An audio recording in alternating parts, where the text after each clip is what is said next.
ભાવનગર શહેરમાં રવિવારના રોજ મતદાન થનાર છે ત્યારે ભાવનગર ડીએસપી દ્વારા શહેરના સંવેદન વિસ્તારોમાં ચેકિંગ હાથ ધરવામાં આવ્યું હતું।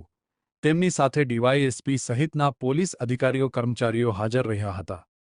ભાવનગરના ડીએસપી તેજ પાંડે દ્વારા શહેરમાં સંવેદનશીલ વિસ્તાર ગંગાજળિયા પોલીસ સ્ટેશન નીચે આવતા હોવાને પગલે વાલકેટ ગેટ ખાતે બ્રીફિંગ બેઠક પણ યોજાઈ હતી તેમજ વિસ્તારમાં ચેકિંગ પણ હાથ ધર્યું હતું।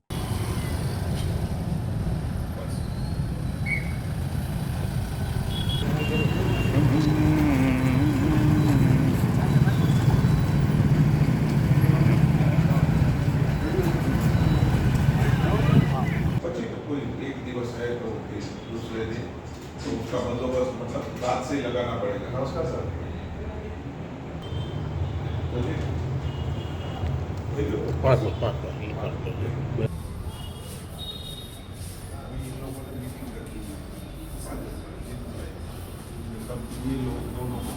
पच्चीस 26 तारीखे જે છે સ્થાનિક સ્વરાજની ચૂંટણી છે, જેમાં ભાવનગર જિલ્લામાં એક મનપા, 3 નગરપાલિકા, 10 તાલુકા પંચાયત અને એક જિલ્લા પંચાયતની ચૂંટણી છે, જેમાં ટોટલ જે છે 1152 જેવી બૂથ બિલ્ડિંગ છે, જે પૈકી 272 જે છે સંવેદનશીલ અને અતિસંવેદનશીલ જે છે બૂથ બિલ્ડિંગ છે। કાયદા વ્યવસ્થા જળવાઈ રહેના હિસાબથી છેલ્લા 25 દિવસથી પોલીસનો જે છે એક વ્યવસ્થિત પ્લાનિંગ સાથે એક પેટ્રોલિંગ અને અલગ અલગ હેડ્સમાં કામગીરી ચાલે છે।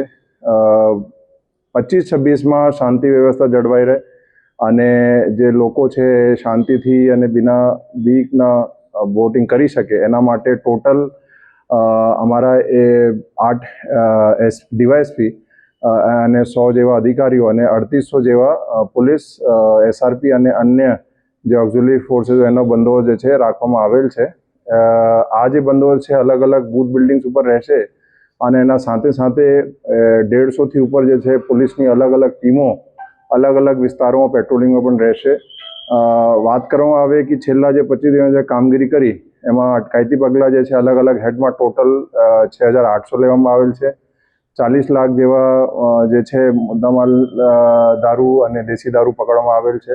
7 જેવા નાસ્તા ફરતા પકડવામાં આવેલ છે। તો એવી રીતે કામગીરી સતત ચાલે છે અને આવતા દિવસોમાં પણ વ્યવસ્થિત પોલીસનો પ્લાનિંગ સાથે બંદોબસ્ત ચાલશે અને અમારી એવી જ બધાને અનુરોધ છે કે બધા લોકો જે છે મેક્સિમમ સંખ્યામાં આવીને વધારે વોટિંગ કરે।